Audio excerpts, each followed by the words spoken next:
those failures and become better. And again, stop doing for individuals what they can do for themselves. And something I just thought of was a lot of times it's easier if we just do it for them. It might be faster or easier, but if they're able to do those tasks, we need to go ahead and let them do it, because that's going to spur on some independence and empower them to continue doing more. We need to listen more, talk less, and do supported decision making. Supported decision making is something that HDI does. And there's somebody in the room you can talk to later if you want to know more, or if she wants to speak up. And supported decision making, it empowers and enables people with disabilities to make their own decisions and direct their own lives with a little help from friends, family members, and professionals, just like everyone else. So that is something that I know I do. I will go and call my mom if I need advice on something, or I'll go to a friend who I know has some, history with that, and that's what everyone should be able to do. And then finally, treat people like people. Ed Roberts said, just because I can't walk, and that could be applied to hearing or seeing or speaking, does not mean I'm not whole. So now let's move into, we're training people on how to do self-help. We have people who are actually performing the self-help activities, and we're going to look at it from Megan's perspective. So what is Megan thinking? How are we as providers looking at Megan now? What does the world look like to Megan? And so let's see what that looks like in this video.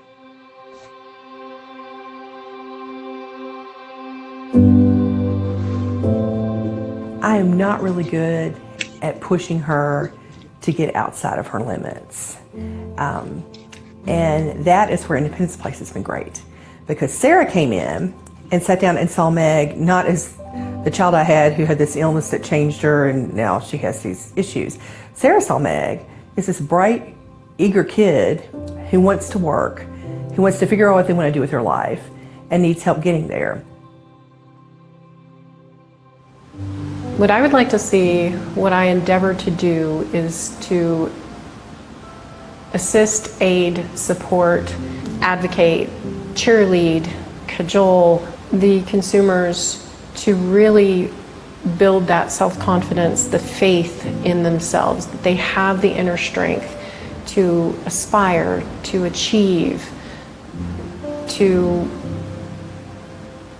extend themselves, to push their own boundaries.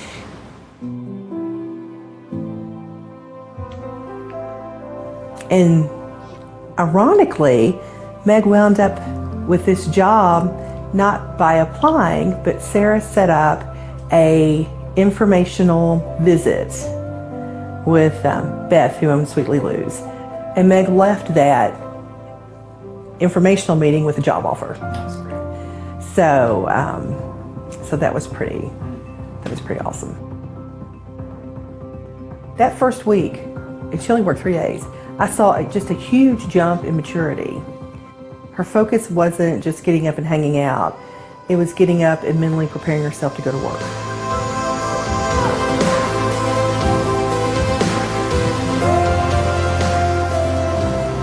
Having a concrete belief in one's self-worth,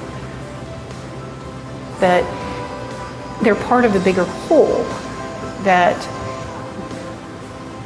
most importantly, there is a future and they have a place in it, is fundamental to a purpose-driven life, if you will. Okay. So what are some of those examples of how we're now perceiving Megan? She's no longer that crazy person anymore, right? She's like this person who's got some tremendous skills. Has anybody ever tried to, like, well, number one, bake cakes, let alone like try to decorate them? It's like so, and in the video, she was the one that was putting icing on the cake and then also piping the icing on those little whatever beautiful, tasty things that was. She's a creative and like way more creative than I can be, right? So how do we view now? What are some of the things that maybe even Sarah here, the employment specialist, or mom, how did mom see Megan now? You described her as bright and energetic. Yeah. Mom's whole disposition was different Yes. than the first part of the video. What other thoughts and examples did we pull from there? Go ahead. Renee online said, saw her as capable. Melanie online said, artist. Yeah. Creative. Very cool. And think about how, so like if you're a provider, think about that conversation at Sweet Lulu's. Hey, I have an individual I want you to meet. And I'd love just for this to be an opportunity for her to learn a little bit about what you guys do and what she can do and see if she might be interested. You know, what do you think? How do you think we should frame that kind of conversation? Because that's an important side of being an employment specialist, is really kind of articulating, I don't need charity, I don't need pity, I have a person who's got real tangible skills, and I'd like to see if they might fit here. And so this employer, I'm sure, is not thinking, well, I don't need anybody with a disability here. You know, we got things we got to do. I think in this situation, they were like, absolutely, let's see, we're in dire need of help. And then we had this come up. So I think that's also important. Any other thoughts on that? From an online participant, seeing her as an individual who can be successful, who can work. Yep. And then another online participant said, enjoying going to work. Yes.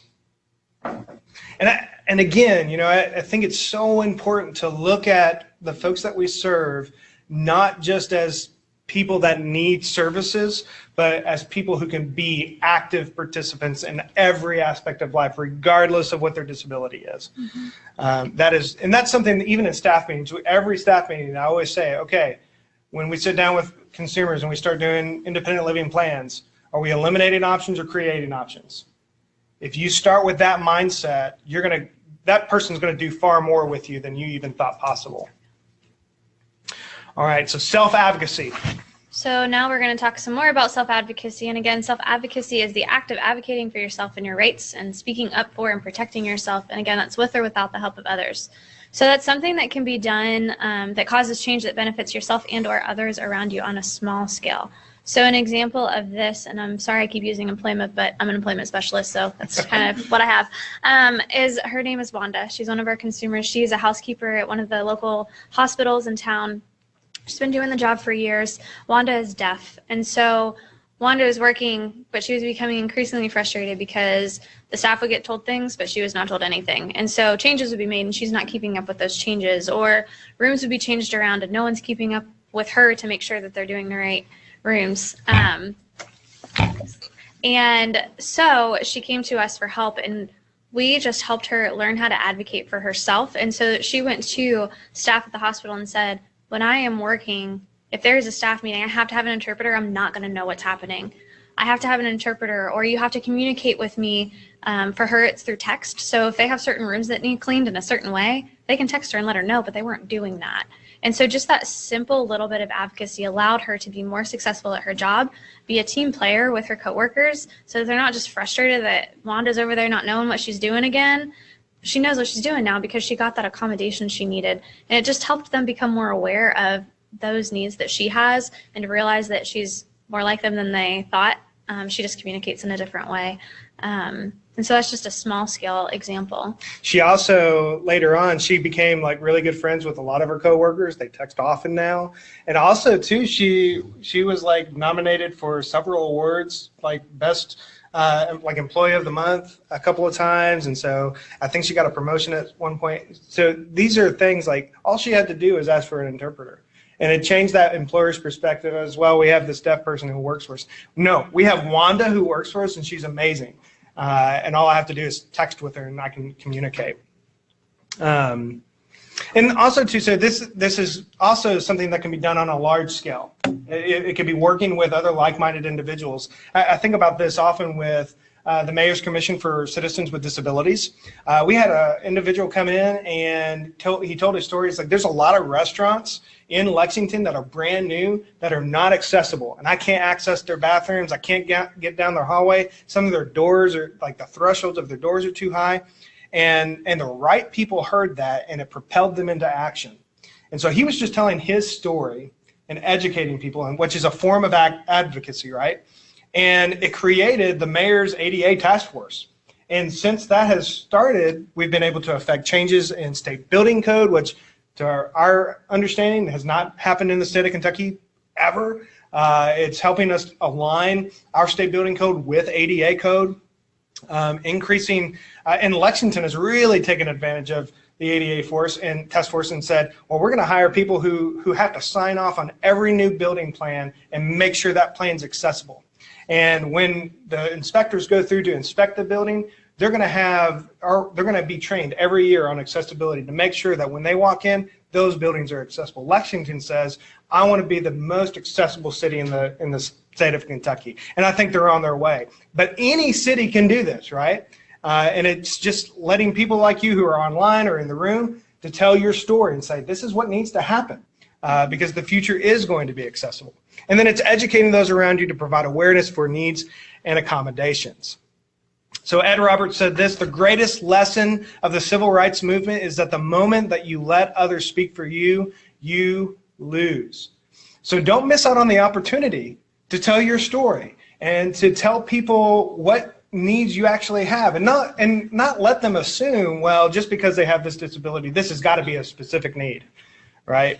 Ed Roberts has said in a couple of his speeches, you know, people would come up to him, pat him on the head, and say, I can help you if you need. His response is, don't pat me on the head. I'm not a dog. Just because I'm in a wheelchair doesn't mean you can just like come in and touch me. That's not how you can help me. How you can help me is recognize the needs for the community, which is huge. Yeah. We have a comment from an online participant. The online participant's name is Melanie. When an individual advocates for themselves, it often turns out that they are also advocating for others. Absolutely. Mm-hmm. And that's, I think, the most beautiful thing about the independent living model, right? Is that when you speak up, it does not, it never just affects you, right? It'll affect change that will benefit many, many people. And so thank you, Melanie, for that. That is huge. And then, so how do we implement this? How do we help people become advocates? One of the biggest things is knowing your rights, and this is true for anybody. Know your rights under the ADA, know your rights in terms of accessibility and accommodations at work. What are the local laws and policies that affect you? And then just educating others around you, making sure that they also know what those needs are, what those laws and policies are. And you can do that by becoming a leader in your community, partnering with other self-advocates. So going to the Mayor's Commission and explaining, here's something that's affecting me. You're talking to a room full of self-advocates, partnering together. Or if you don't know your rights, go to somebody who does know what those laws and policies are and learn. Ask them questions. And if you do know them really well, find somebody else you could mentor and really use that peer support. And then, again, just get involved in your community and a local center for independent living, different advocacy efforts. That can be going to those commission meetings, going to school board meetings. If you're still a student, speaking up in your IEP meetings and really saying what you want. All right. So we've talked about, we've looked at what it's like not to have the independent living model being implemented. We've talked about what it looks like from a provider perspective when we're talking about somebody with a disability. And now we want to talk about the end result. We want to see what kind of changes do we experience with this kind of paradigm shift. And so this is the end of Megan's story.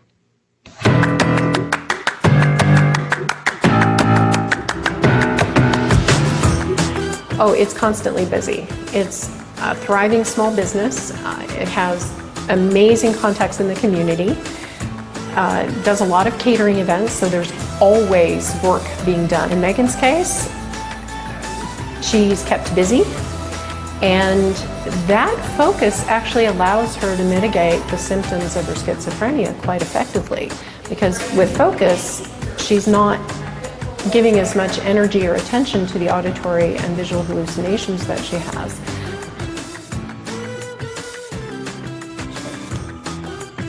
You got me on the spot, man.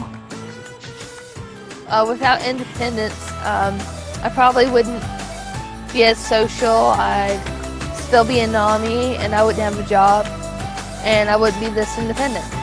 Is that good?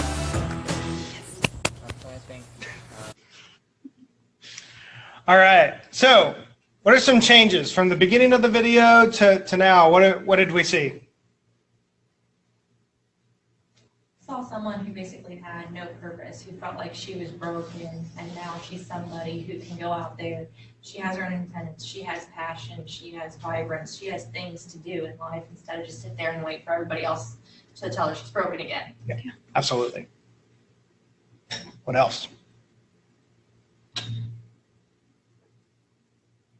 In the beginning, it was all about the disability and what was perceived as being wrong with her, and now it's about her. the things that she can do. Yeah. Yeah. She matured. That was from Melanie. Another participant says she's more empowered. Melanie Liebarger says self-confidence, empowerment, direction.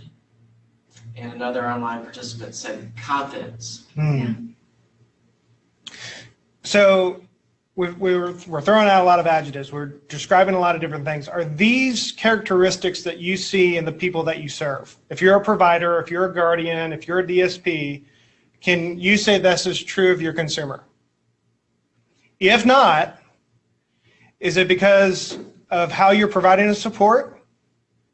Is it because of the dynamic of the support system? What kind of changes need to take place in the way you perceive them or the people around you? Those are things that you need to be asking yourself.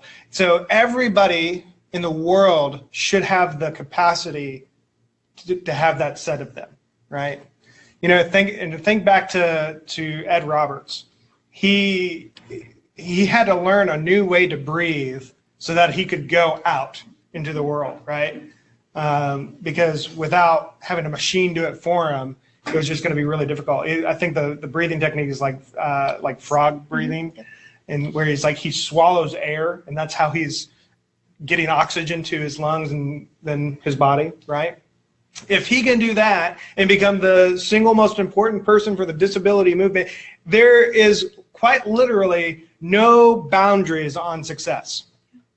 And I think that's really, really important as a provider and a guardian to look at your son, your daughter, or to look at your consumer and say, man, I got the next Ed Roberts sitting here, or I got the next cake boss right here, or I got the next CEO of their own company right here, right? And so I think that's just, again, really important things. What are some things, we're going to talk about tips we're going to give you some tips, but what are some things that you think you can implement that will help you create an environment for self-help and self-advocacy for your consumers?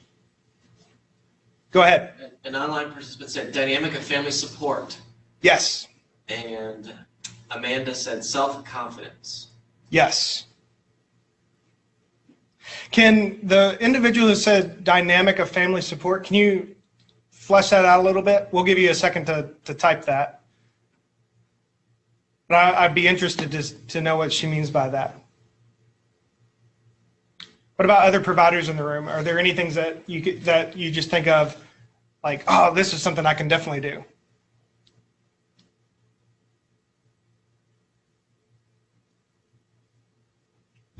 And it's okay if not. We're going to give you some, so we won't leave you empty-handed. While they're still typing, we'll go ahead and start talking about that. Oh, never mind. Renee says, speak less, listen more. Yes.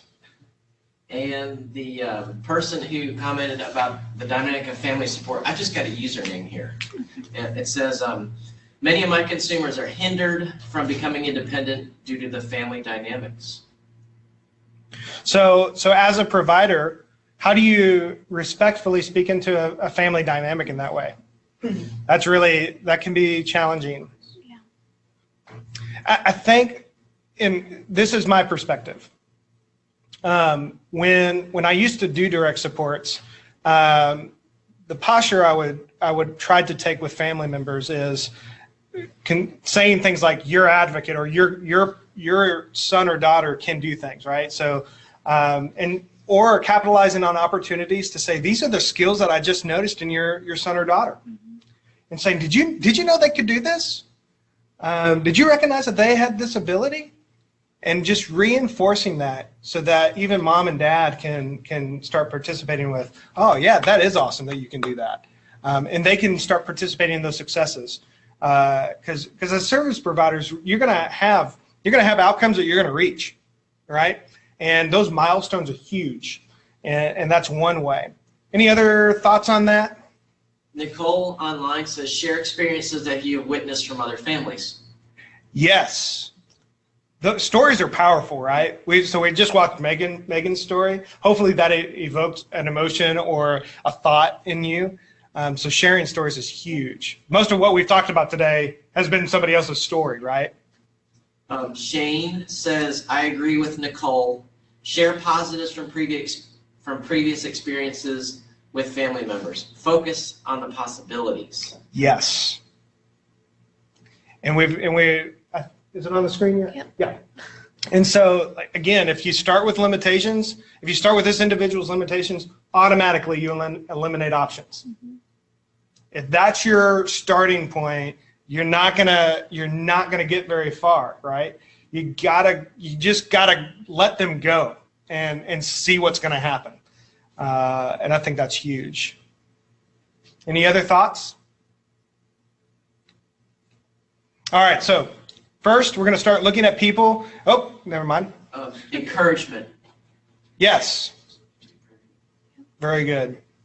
So we're going to start looking at consumers, less like consumers and clients, and looking at them as people. And I know it sounds really simple and we shouldn't have to say it, but as providers, just like I want to treat this individual the way I would want to be treated, and make sure that we're maintaining respect for who they are as a person. If they, I used to teach crisis prevention and intervention, and you're looking at this individual, maybe you're helping them in the restroom. If you're keeping in mind that this is a person and there should be respect there, and this is them going to the bathroom is not just a clinical or sterile thing that you have to get through, right? And so looking at that as an opportunity to really encourage self-worth. I know that seems odd, but the way you do you're helping them get dressed in the morning, or helping them go to the restroom, or participating in their daily routines, that can really affect the way they see their day, if that's a negative experience for them. The second thing is to treat them as advocates. So instead of calling them a consumer or just looking at them as a person, look at them as, you're an advocate. What do you want to do today? What do you want to see changed in your life? And I think that's also huge. So asking advocates what they want out of life, helping advocates self-identify, being that facilitator of self-awareness, and helping them articulate those goals on their own. And then again, hopefully this goes without saying, but include them in their meetings. Don't talk around your consumers. Don't get so busy in planning this individual's life that they're not a part of their plans. We see that so often, and it can be demoralizing. It can really just take the wind out of the sails. And so when we have guardians come in to do independent living plans, we will often ask them to sit outside.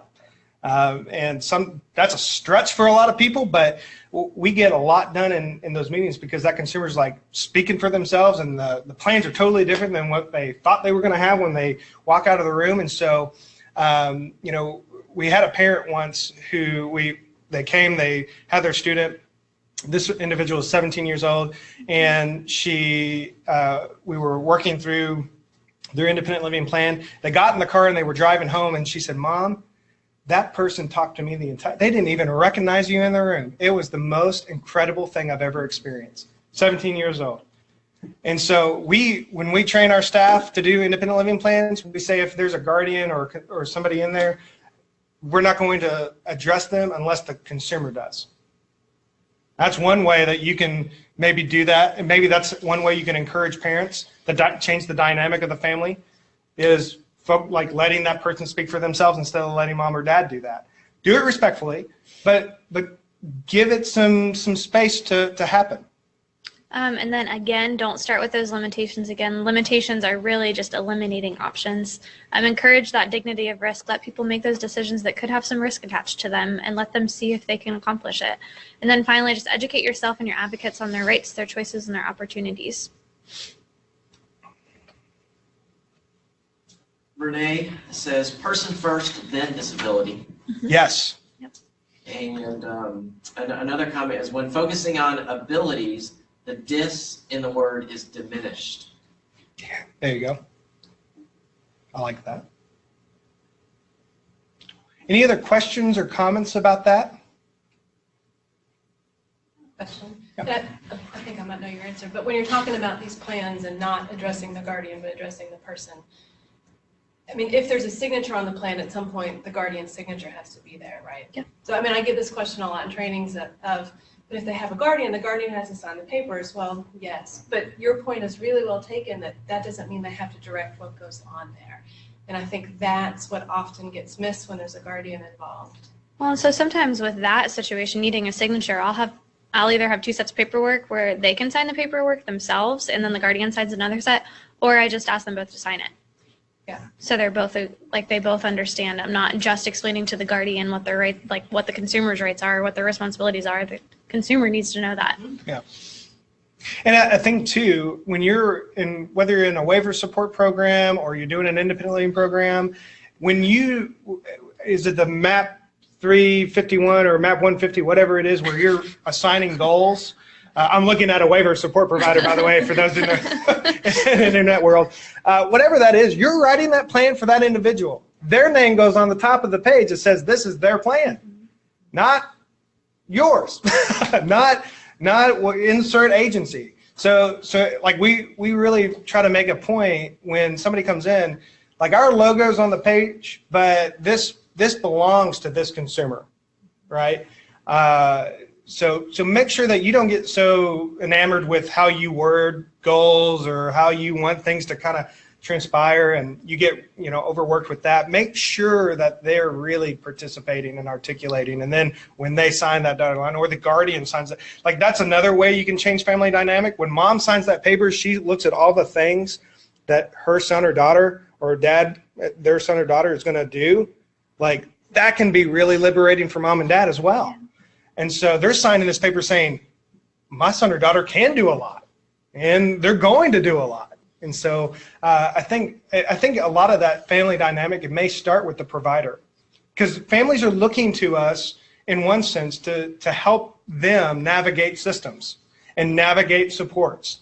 And if the support provider is saying, well, it's really sad, your situation, I feel really bad for you and your son or your daughter, and we're going to do all we can, but there's only so much we can do. If that's your posture, you've lost. That consumer's lost. And so, and I say that as respectfully as I can. Push against that paradigm and really ensure that individuals are getting opportunities to express their wants and desires in ways that they never have maybe before. And I would say a really small thing that you can do as a provider is in those meetings where there are so many professionals and so many people and then one consumer, if you are the one person that can make this difference, redirect the conversation back to the consumer as much as possible. Yeah. And other people will pick up on the fact that you're doing that, and hopefully that will just turn the conversation more towards them. That's just something really small you can do to change that meeting dynamic. In my world with participant-directed services, I think there's a lot of room for education and advocacy with guardians and families. I've had a guardian literally say to me, he has no rights. And like, no. And it's especially difficult in participant-directed services when often mom or dad is the one providing the service. And they don't understand these paradigms. It's very likely that the services are not being provided in that way.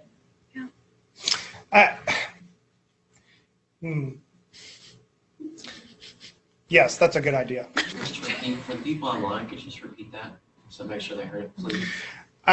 Do you mind coming closer real quick? I think you articulated that point much better than I will be able to. In my realm, as a support broker with participant-directed services, I found there's a lot of education that still needs to happen with families and guardians. In particular, I've had a guardian go so far as to say that the client has no rights. And it's especially challenging when the individuals when the families, maybe mom or dad, is providing the service through participant directed. And so, you know, if they don't understand these paradigms, then the services aren't going to be provided in that manner. Yeah. So my response maybe to that, and this will be different if it's consumer directed option and mom and dad are providing the supports, but it's really important to recognize that anybody who provides supports can be a center for independent living. So we're a center for independent living because we wrote a grant and are receiving the funds to do those services, but you don't have to receive that grant to be a center for independent living. You can focus on independent living skills, which a lot of waiver supports do. You can train people and educate people on systems advocacy and individual rights, which you should be doing, and oftentimes are written into your plans to do, right? You should be introducing them to other peers who want to do the same thing. This is not just our job. This is everybody's job, top to bottom, right? So education, it sounds, so we brought this up a couple times, right? With health providers. There needs to be more education for health providers. There needs to be education for educators in the school system. And then also to parents and guardians. And really, I think this starts at a young age, right? If we can catch parents as they're entering the school system and those schools are supporting an independent living model and they're upholding that kind of paradigm, the outcomes that that student will have at school are going to be far different and therefore different as they go into later stages of their life. Now, that said, whose job is that? I just said that out loud and I want to make sure everybody's aware. That's not Independence Place's job. As advocates, everybody has an advocate. That's our job. Hopefully you recognize that as you're thinking. So if you're a provider, a DSP, a mom and dad, you know, you're an owner of an agency, whatever that might be, you are required, I think, to support this kind of paradigm. If you're going to work with people with disabilities, this is the paradigm you need to adhere to. Hopefully, that's what you think and feel motivated by. Any other questions or thoughts? Or I hope this has been enjoyable. I hope this has motivated some change maybe in the way you look at your consumers. You work with some of the, we often say, we work with some of the finest people in the Commonwealth, and I hope you feel the same way. And so if there's anything that we can do to help you guys, we work with providers, we work with consumers, we work with parents. If you guys have additional information that you need or you want us to come and do a talk, this is our contact info. You can go to our website, which is accessible, and you can also have more content on there. There's another video on there to talk about 2 other consumers that we've served. Our phone number's up here. Email us. It's also important to note that we're located in the HDI Center for Assistive Technology Services, and they have a grand opening next week, right around this time. Next Friday from 3 to 5. Next Friday, 3 to 5. So come check that out. You can see all the things that they're going to be doing and providing. We work in conjunction with them, so that's really, really amazing as well. And that's off of Nicholasville Road. Also, just to note, if you guys are online, we're going to throw up a another PowerPoint that has all the Centers for Accessible Living. So we're not the only one in the state.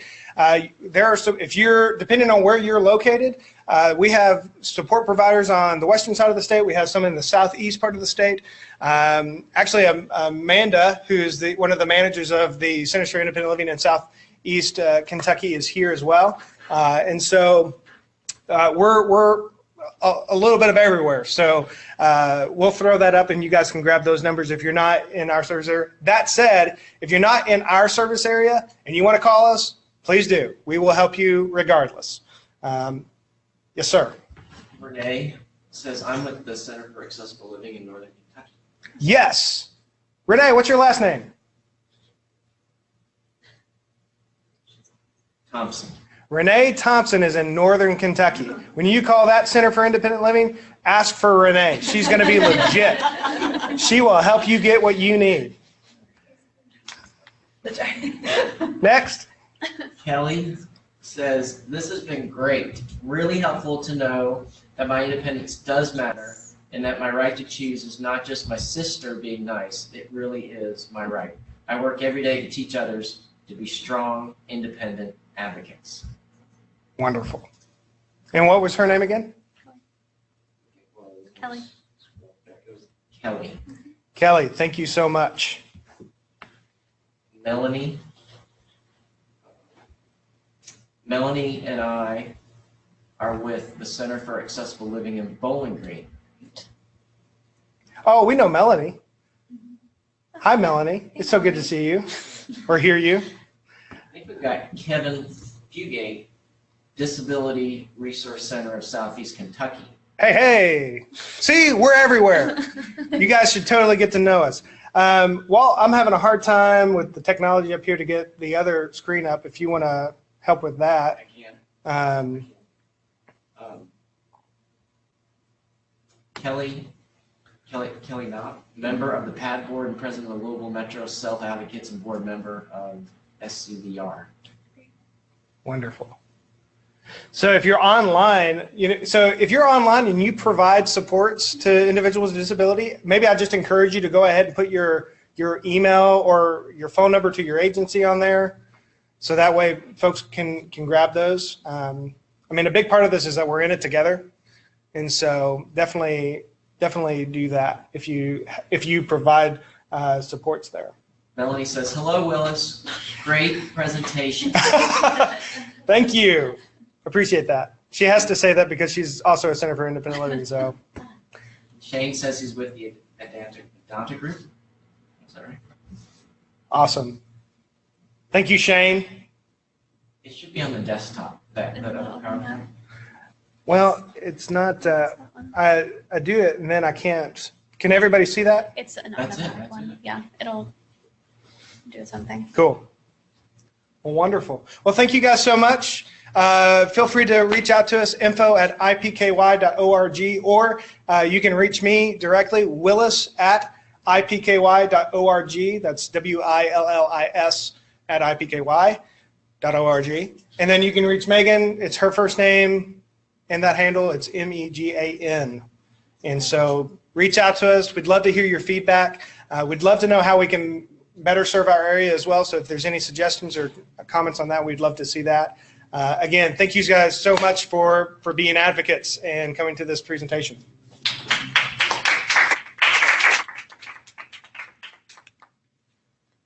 Ooh. Renee says, "Willis, we ought to work on a presentation for medical students." Yes. Email me. Done. Does she send her? I have it in registration. Perfect. Great. We will do it, Renee. Thank you so much. I think we can share screen up there. I don't think we're sharing screen right now. That's what I'm trying to figure out. We just need to get it to. So you need to go to Zoom.